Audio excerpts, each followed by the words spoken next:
Hello friends, welcome back to my channel. সবাই কেমন আছেন? আশা করি সবাই ভালো আছেন। আজকে আমি আপনাদের দেখাবো কিভাবে ককাটেল বেবিকে হ্যান্ড ফিডিং করাতে হয়।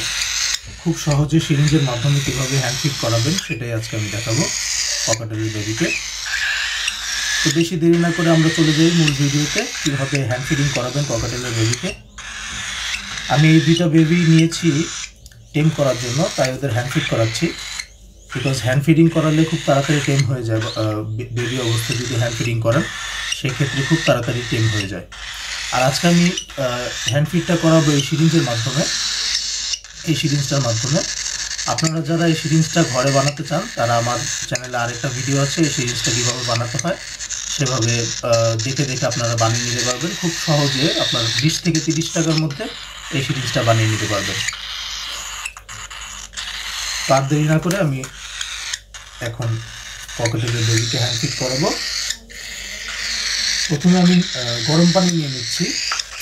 আমি এই কাপে পর্যাপ্ত পরিমাণে গরম পানি নিয়ে নিয়েছি। এখন যতটুকু পরিমাণ হ্যান্ড ফিড যতটুকু পরিমাণ হ্যান্ড ফিড আপনার বাচ্চা খেতে পারবে ঠিক ততটুকুই হ্যান্ড ফিডিং আপনি মানে মিক্সড করবেন আর কি।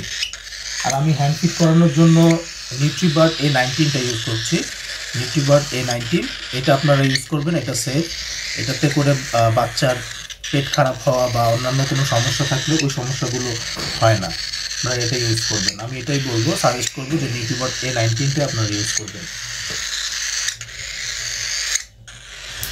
আমি 2 সিরিঞ্জ পরিমাণে পানি নিয়ে নিচ্ছি, গরম পানি। অবশ্যই গরম পানিতে হ্যান্ড ফিডটা করাতে হবে।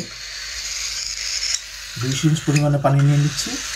এখন আমি হ্যান্ড ফিডটা তৈরি করব। আর আরেকটা বিষয়, যে হ্যান্ড ফিডটা যখন আপনি তৈরি করবেন, যে হ্যান্ড ফিডের যেই বক্সটা ওইটার মধ্যে একটা আলাদা চামচ রাখবেন।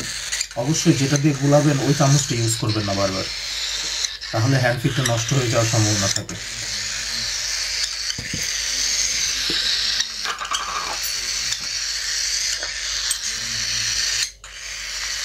পরিমাণ মতন হ্যান্ড ফিড নিতে হবে। আমি আপনাদের দেখাই দিব কি কতটুকু পরিমাণ হ্যান্ড ফিড আপনারা নেবেন সেটাও দেখাই দিচ্ছি।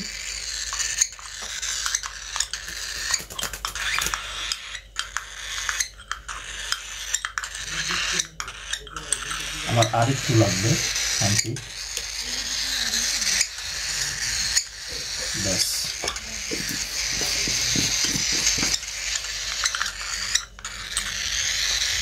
দাঁড়াও, দিব, খেতে দিব, দাঁড়াও। ওরা খাওয়ার জন্য ব্যস্ত হয়ে গেছে, দেখতে পাচ্ছেন।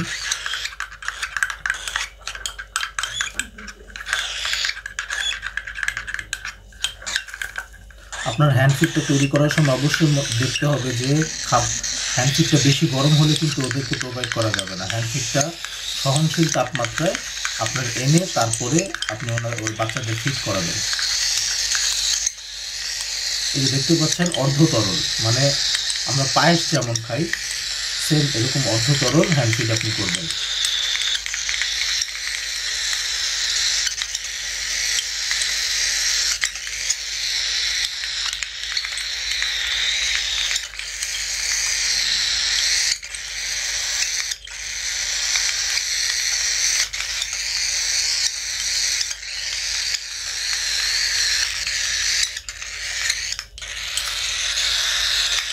আর চেক করার জন্য আপনি জাস্ট আপনার হাতে এখানে এক ফোঁটা দিয়ে দিবেন যে আপনার হ্যান্ড ফিডটা ঠান্ডা হয়েছে নাকি।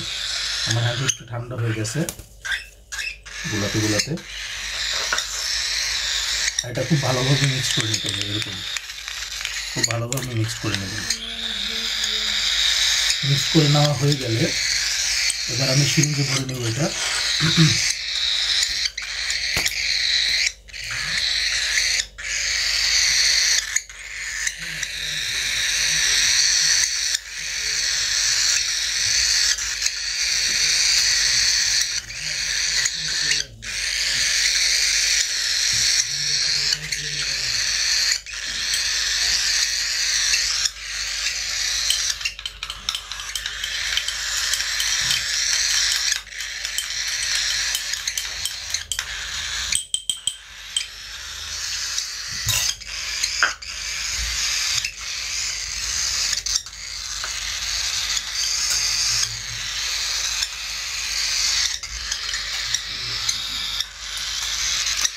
খেয়াল রাখতে হবে সিরিঞ্জের মধ্যে যেন বাতাস না থাকে। আপনি এরকম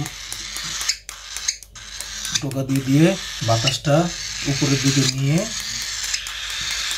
তারপরে বাতাসটা বের করে দিতে হবে। এইভাবে চাপ দিয়ে বাতাসটা বের করার পরে এবার হ্যান্ড ফিট করানোর জন্য রেডি। একটা একটা করে বেবিকে আস্তে আস্তে পুশ করে হ্যান্ড ফিট করাতে হবে। যেমন এই বেবিটাকে আমি নিলাম, ও নিজে নিজে নিয়ে নিচ্ছে, দেখতে পাচ্ছেন আপনারা, নিজে নিজে নিয়ে নিচ্ছে। এরকম আস্তে আস্তে পুশ করে পুরো সিরিঞ্জটা আমি দিয়ে দিলাম, ওদের খাইয়ে দিলাম।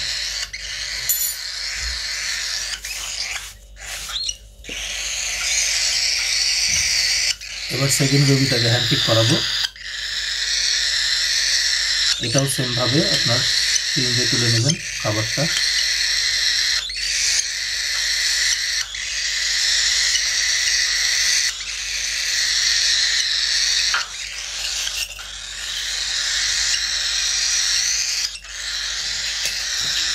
ফিটটা সিরিঞ্জে তোলা হয়ে গেলে দেখতে হবে বাতাস আছে নাকি, কিন্তু এটাতে বাতাস নাই, খুব সুন্দরভাবে তোলা হয়েছে। এখন আমি সেকেন্ড বেবিটাকে হ্যান্ড ফিট করাবো। জাস্ট হ্যান্ড ফিডিং সিরিঞ্জটা একটু সামনে ধরলো, নিজে নিজেই এটা গলার মধ্যে নিয়ে নেবে। আস্তে আস্তে করে পুশ করে করে খাইয়ে দিতে হবে জাস্ট।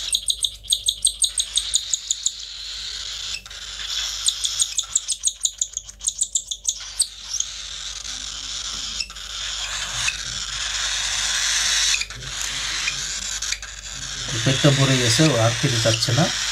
জোর করে খাওয়ানো যাবে না, আর পেট ফুল করে খাওয়ানো যাবে না ওদেরকে। পেট ফুল করে খাওয়ালে আপনার প্রবলেম হবে, বদহজম হওয়ার সম্ভাবনা থাকে, আর হচ্ছে মানে বেবি মরে যাওয়ার সম্ভাবনা থাকে। সো পেট ফুল করে অবশ্যই খাওয়ানো যাবে না প্রতিবার। আর প্রতিবার খাওয়ানোর আগে আপনারা চেক করবেন যে ওদের পেটটা খালি হয়েছে নাকি। পেটটা খালি না হলে হ্যান্ড ফিট করাবেন না। দিনে 3 বার হ্যান্ড ফিট করালেই যথেষ্ট ককাটেলের বাচ্চাকে। দিনে 3 বার হ্যান্ড ফিট করাবেন, আর পেট খালি হওয়ার পরে হ্যান্ড ফিট করাবেন অবশ্যই। আর খাবারটা অর্ধ তরল করে গোলাবেন, জানি ওদের হজম করতে খুব তাড়াতাড়ি হজম হয়ে যায় ওদের মধ্যে পেটে খাবারটা।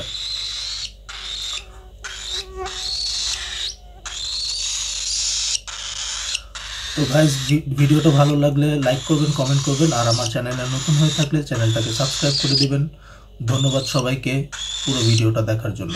আসসালামু আলাইকুম।